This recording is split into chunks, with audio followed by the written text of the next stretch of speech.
আমরা কমপক্ষে শেখ হাসিনার দুর্বৃত্ত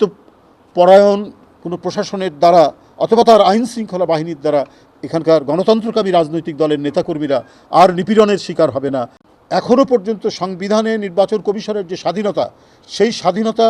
তারা সেই স্বাধীনতার যে তাদের যে অধিকার যেটা দেওয়া আছে, সেই অধিকার দিয়ে সেই স্বাধীন বিধানগুলো প্রয়োগ করে নির্বাচনকে বানচাল করার অথবা নির্বাচনকে নিয়ে যে কোনো গভীর ষড়যন্ত্র প্রতিহত করতে সাহসী ভূমিকা রাখবে বলে বাংলাদেশ জাতীয়তাবাদী দল বিশ্বাস করে। বন্ধুরা আমার, মানুষের প্রত্যাশা অনুযায়ী হয়তো অনেক কিছু এখনও সম্ভব হয়ে ওঠেনি, এখনও আইন শৃঙ্খলার পরিস্থিতি ততটা উন্নত হয়নি, কিন্তু তারপরেও মানুষের মধ্যে যে আশা জেগে উঠেছে যে আমরা কমপক্ষে শেখ হাসিনার দুর্বৃত্ত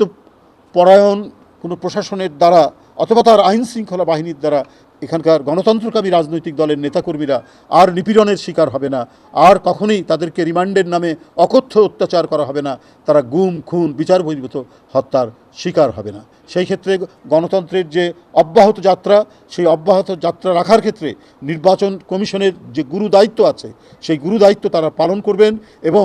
সকল রাজনৈতিক দল এবং গণতন্ত্রকামী মানুষের কাছে একটি আস্থার প্রতিষ্ঠান হিসেবে বর্তমান নির্বাচন কমিশন গড়ে উঠবে বলে এটাও বাংলাদেশ জাতীয়তাবাদী দল প্রত্যাশা করে। আর নির্বাচনকে অবাধ সুষ্ঠু করা এবং সেই সুষ্ঠু করতে গিয়ে নির্বাচন কমিশনের যে ক্ষমতা, সেই ক্ষমতা তো সংবিধানের দ্বারা রয়েছেই, তার তো স্বাধীনতা রয়েছে। সেক্ষেত্রে নির্বাচন কমিশন আরও বড় দায়িত্ব পালন করতে হবে তাদেরকে। এই সব কিছু করার মধ্যে দিয়ে, এই দায়িত্বগুলো পালন করার মধ্যে দিয়েই আমরা একটি অবাধ সুষ্ঠু নির্বাচন নিশ্চিত করতে পারবো এবং মানুষ যে 16 বছর ভোট দিতে পারেনি, যে শঙ্কা এবং ভয় তার মনের মধ্যে ছিল, সেটা দূরীভূত হবে, সেটা নিরসন হবে।